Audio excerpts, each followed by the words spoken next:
If you're someone who thinks the Peacekeeper is 50% skill, 50% luck, or if you think that it's entirely RNG based, sorry to say, it's a skill issue. The Peacekeeper is the great equalizer. It's like an ace in the hole. Imagine being back against the wall holding a door closed, and your opponent is full sending you, breaking your door down. You can fully choke your PK in anticipation for the moment the door breaks, and pump them for hella. Then you have the advantage. All that to say, it's my go-to weapon, and the weapon I'm the most consistent with. And if it's consistent for me, it can be consistent for you too. It's an incredibly versatile weapon that can be used in a plethora of ways, and depending on the legend you play, or just your general playstyle, everyone utilizes it a little differently. But every certified PK gamer does have strong fundamentals and technique that they follow before implementing their own style. So in today's video, I'm going to be sharing what I think are advanced tips to help you become a certified PK gamer yourself. If you've been following this channel for a while, then you've probably seen my 9 tips to get your Peacekeeper to hit for more than 9 video I put out last year. But if you haven't, definitely go check that out first before watching this one. You should see a card pop up on your screen, but if not, the link will be in the description below. Without further ado, let's get into it.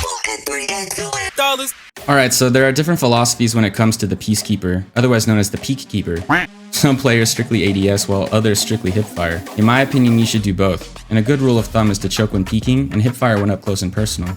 What works for me oftentimes is choking my shot for a second, which allows for a tighter pellet spread, but the same results can be achieved from straight hipfiring. An important takeaway is to always take a second to line up your shots, so in most cases that means slowing down. And you'll notice in a lot of these clips playing in the background, I'll choke, or ADS, a half second before firing to slow my aim down and maximize the likelihood of all my pellets hitting. Fun fact, after every shot there will be an image underneath your reticle reflecting the pellet spread and the number of pellets that connected with your opponent. So definitely use that as a guideline if you aren't already. Moving on to the next concept I'm going to attempt to explain, the importance of pre-aiming and holding angles. Having your weapon choked and ready to fire where you know your opponent is going to peek is essential for maximizing entry damage or to get finishing damage. The Peacekeeper, in most cases, performs best when used for entry damage or finishing damage. Aim ahead, aim where they're going to be, not where they are, to maximize damage output. Side note, I think this is why I was able to start becoming super consistent and effective with a gun like the Havoc. So many players are turned off by the spin-up time, but it's essentially the same idea. Being proactive in pre-aiming or holding an angle, and or just having the confidence in the weapon in 50-50s or while I'm taking damage, these are all techniques I learned from being a certified PK gamer. Which brings me to tip number 3. It's not about the number of shots, but the quality of shots you're taking. What the PK is not, is a spray and pray weapon. You have 5 shots, so it's important to make each shot count, because one good shot is better than 2 bad ones. Another thing to be mindful of is that the Peacekeeper is a tracking weapon, not a flicking weapon. That being said, if I'm up close and personal with my opponent and choose to ADS in that scenario, I won't ADS and track while aiming down sights for obvious reasons. I'll usually be predicting where my opponent is going to be and preemptively line my shot up. That brings me to my next tip. This one's my secret sauce and I'll let you in on it. I call it waiting for the drop.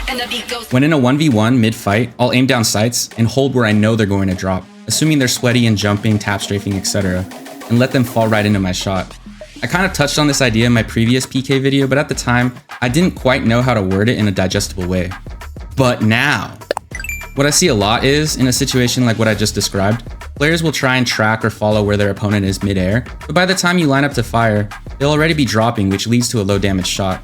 My tried and true method, within reason, is a game changer, trust. It just involves the discipline to not panic, especially if you're taking some damage from whatever spray weapon your opponent is crutching. This next tip I call strafe awareness, which is a play on self-awareness, but essentially you should use strafes as a guideline for where to line your next shot up. Have you ever noticed that between Peacekeeper shots you strafe to the left while it does the cock animation? Or even when using a spray weapon and reloading, you'll strafe to the left? I think for most of us it's subconscious. Maybe because of peeker's advantage, but yeah, unless you're actively aware of your strafe and consciously choose to strafe right, oftentimes you're strafing left. And you have to assume your opponent is doing the same thing. Basically what I'm saying is, when in doubt, this is a great guideline to follow. Unless your enemy is a complete psychopath, they're not going to immediately ape you. They'll usually move laterally back to where they just were, and knowing that, you can just line up to where you know they'll be, and not bother trying to track or flick to them. Food for thought. So I'm trying to give more tangible tips, but I do enjoy analogies. Before I was an Apex Legends sweat, I was a drummer, and this tip I call playing through the drum. Not sure how many of you guys play an instrument, but this is a concept for drummers. I'm not a snare player, but too long didn't read, and for the sake of this analogy, there's a top head and a bottom head, and lots of people play like weenies, where their sound is very top head, and not enough velocity in their stroke to make the bottom head resonate. So I like to think of the Peacekeeper as a drumstick, and my enemy as the drum, and I'm trying to strike them with velocity and put some weight behind my shots. If their shield breaks, I envision that as the bottom head resonating and my sound quality being good, and I try to replicate that on every successive shot. Kind of weird, but hopefully that makes sense. I thought it was a good analogy. Anyways, moving on to my next tip, patience. Once again, patience. I cannot reiterate this enough, and this was probably the biggest thing I was trying to communicate in my previous video. It's like using a knife. Focus on proper technique, in this case your aim, and speed will come with time. Keep it simple and build from there. With yesterday being 2/8/24, and in honor of my childhood hero, I'm calling this next tip Clutch Like Kobe. I like to consider myself a clutch player, and I clutch a lot of fights for sure. Fuck you, Wallace, you know I do. A lot of people get nervous when their backs are against the wall, or when they don't have confidence in their PK shots. Reframe it. If odds are you are going to lose, then really you have nothing to lose. Personally, I thrive in those moments. You can't play afraid to lose, but inversely you can't play only to win. Reframe it. Whatever happens, happens, so long as you learn from it and get better. And it's kind of like being a kid shooting hoops in the backyard and counting down in your head, pretending you're taking a last-second shot for the win. Get to your spot, get the correct shot timing, and let the work you put in speak for itself. And finally, just have fun with it. While unforgiving, the Peacekeeper is easily one of the top 3 most fun and rewarding guns in the entire game, once you get the hang of it. It just takes some patience with yourself and reps. To be a certified PK gamer, you can't shy away from it, or after one bad game go back to what's comfortable and pick up that R9. Challenge yourself, stick with it, and have fun with it. Growth is addicting, one might say. Alright, that just about covers it. If you made it this far in the video, I appreciate you for watching. Really, it means a lot.